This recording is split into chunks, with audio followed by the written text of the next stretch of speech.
அனைவருக்கும் வணக்கம். இது டிஎன்டி. இன்னைக்கு நம்ம என்ன பார்க்க போறோம்னா இறால் தொக்கு எப்படி செய்யறதுன்னு பார்க்கலாம். வாங்க வீடியோக்குள்ள போகலாம்.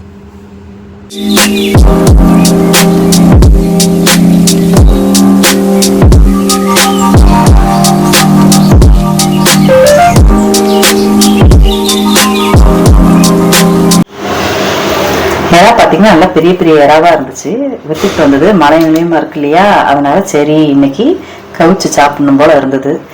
அதனால இன்னைக்கு இந்த இறாவை வாங்கி சமைச்சிடலாம் அப்படின்னுட்டு வாங்கியாச்சு. வாங்க இதை எப்படி கிளீன் பண்றதுன்னு பார்க்கலாம். ஓகேங்களா? இது பார்த்தீங்கன்னா நல்ல தண்ணியில் 1க்கு 2 தடவை அலசிடுங்க. அலசிட்டு மணல் இருக்கும் இல்லையா, அதனால இப்படி இந்த தலையை இப்படி பிச்சு எடுத்துட்டு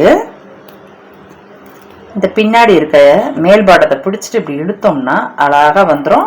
அப்புறம் நடுவில் இருக்க அந்த சென்டரை அப்படியே கலட்டிடலாம். அதுக்கப்புறம் மெயினாக என்னன்னா, இந்த நடுவில் இருக்கு இல்லையா இந்த கழிவு, அந்த குடல் இந்த குடல் இருக்கு இல்லையா, இறாலோட குடல், அப்படியே இப்படி உருவி எடுத்தோம்னா அழகாக நீட்டுக்கு வந்துடும். அவ்வளோதான். இதுதான் கண்டிப்பாக இதை க்ளீன் பண்ணியே ஆகணும். இதை மாதிரி எடுத்து ஒன்று ஒன்றா நம்ம இதில் போட்டுக்கலாம். இதை மாதிரி எல்லா இறாலையுமே நம்ம ஒன்று ஒன்றா இதை மாதிரி உரிச்சு எடுத்துக்கலாம். சரிங்களா? மொத்தமாக உரிச்சு எடுத்துட்டு நான் உங்களுக்கு க்ளீன் பண்ணிவிட்டு எப்படி இருக்குன்னு காட்டுறேன். ஓகேவா?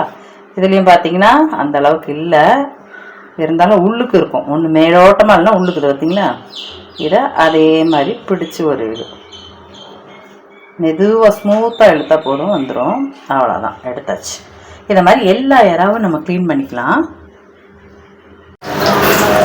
இப்போ ஒரு பாத்திரத்தில் எண்ணெய் ஊற்றி வச்சுருக்கேன் இந்த இறால் தொக்குக்கு. இப்போ கொஞ்சமாக பார்த்தீங்கன்னா கடுகு எடுத்துக்கலாம். அது கூட கொஞ்சமாக சீரகம் எடுத்துக்கிறேன், ஒரு 1/2 ஸ்பூன் அளவுக்கு சீரகம்.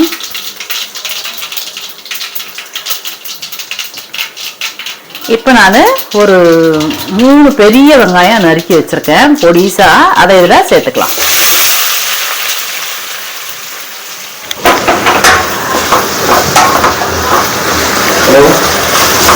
இந்த வெங்காயத்தை நல்லா வதக்கி எடுத்துக்கலாம்.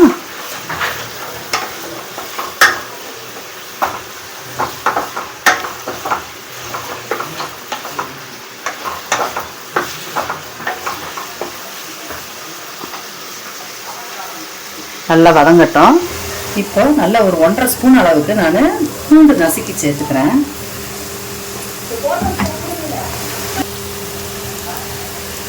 இப்போ பூண்டை போட்டு நல்லா வதக்கியாச்சு. இது கூடவே தக்காளி 2 தக்காளி பொடியை நறுக்கி சேர்த்துக்கிறேன்.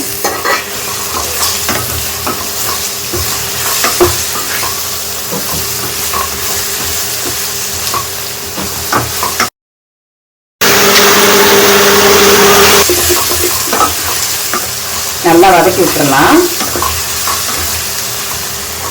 இது வதங்கும் போதே கொஞ்சமா கருவேப்பிலை,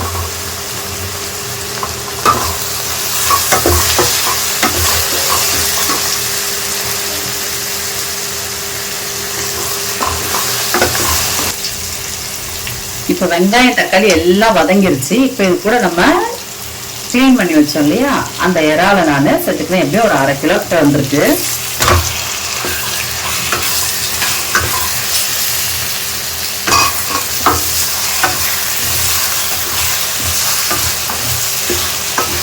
எல்லாத்தையும் சேர்த்து நல்லா மிக்ஸ் பண்ணி விட்டுடலாம்.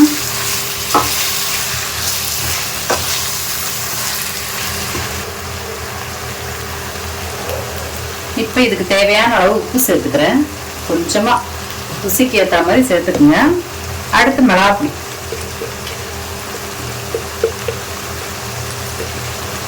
மிளகாப்பொடி ஒரு கொஞ்சம் காட்டா இருந்தால் நல்லா இருக்கும், அதனால ஒரு 2-2.5 ஸ்பூன் சேர்த்துக்கிறேன். பொதுவா எண்ணெய் செய்யும் போது கொஞ்சமா அந்த காட் இருந்தாதான் அந்த நீச்சு வாடை நமக்கு அடிக்காம இருக்கும். அதனாலதான் இது கொஞ்சம் காட்டா சேர்த்துக்கிறேன். அது இல்லாம நான் அரைச்சி வச்சிருக்க குழம்பு மிளகாய் பொடியில மஞ்சள் பொடி எல்லாம் இருக்கிறதுனால நான் தனித்தனியா தனியா மஞ்சள்னு தனித்தனியா சேர்த்துக்கல. இதுலயே எல்லாம் மிளகு ஜீரகம் எல்லாம் சேர்ந்து இருக்கிறதுனால மஞ்சள் பொடி எல்லாம் இருக்கிறதுனால நான் இது மட்டுமே சேர்க்கிறேன். இப்ப இதுக்கு தேவையான அளவு தண்ணி சேர்த்துக்கலாம். ரொம்ப வேண்டாம், கொஞ்சம் சேர்த்தாலே போதும். ஏன்னா பொதுவாகவே ஃப்ரெஷராகவே இருந்தாலும் கூட அதில் வந்து பார்த்தீங்கன்னா இறாலா வேக வச்சோம்னா நீர் வந்து கொஞ்சம் இதுல இருந்தே சுரந்துக்கிட்டு வரும். அதனால கொஞ்சமா விட்டா போதும். இன்னும் பொடி இறாலா நீங்க சமைச்சிங்கன்னா அதுக்கு தண்ணியே விட வேண்டாம். நம்ம கழுவி வச்சிருக்கோம் இல்லையா, அந்த வெங்காயம் அதுல இருக்க நீர்லயே பாத்தீங்கன்னா அதெல்லாம் பளபளன்னு நல்லா வெந்து வந்துடும். பெரிய இறாங்கிறதுனால நறுச்சுன்னு தான் இருக்கும். இருந்தாலுமே அதை நல்லா நம்ம வேக வைக்கணும். அதனால கொஞ்சமா தான், ஒரு அரை கிளாஸ் அளவுக்கு தான் தண்ணி சேர்த்திருக்கேன். இது உப்பு காரம் இப்ப பாத்துக்கலாம். கரெக்டா இருக்கு, எனக்கு போதும். இப்ப இது நல்ல கொதி வந்தோடனே சிம்ல கொஞ்சம் வச்சிடலாம், அது பாட்டு வந்துடும். அவ்வளவுதான், எறா தொக்கு ரெடி ஆயிடுச்சு. நான் ரொம்ப ட்ரையா இல்லாம ஓரளவு தொக்கு பதத்துல எடுத்திருக்கேன். சிலர் வந்து பாத்தீங்கன்னா நல்லா அது கூட நல்ல சுருளா வர அளவுக்கு எடுப்பாங்க. நான் அப்படி எடுக்கல, ஓரளவு நல்லா எடுத்து சாப்பிடுற மாதிரி எடுத்திருக்கேன். இப்ப நம்ம இதுக்கு கொஞ்சமா கொத்தமல்லி மட்டும் தூவி ஒரு கிண்டி இறக்கிடலாம். அவ்வளவுதான், நம்ம எறா தொக்கு ரெடி ஆயிடுச்சு. இப்ப இதை ஒரு பாத்திரத்துக்கு மாத்திக்கலாம்.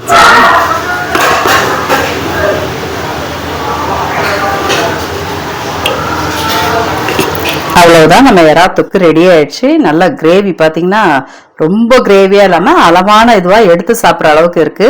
இன்னைக்கு இந்த கிரேவி பாத்தீங்கன்னா ரசம் சோறுக்கு தான் நாங்க எடுத்து சாப்பிட போறோம். இந்த வீடியோ உங்களுக்கு பிடிச்சிருந்தா லைக் பண்ணுங்க, ஷேர் பண்ணுங்க, சப்ஸ்கிரைப் பண்ணுங்க. மறக்காம அந்த பெல் ஐகான் பட்டனை தட்டி விட்டுருங்க. Bye friends.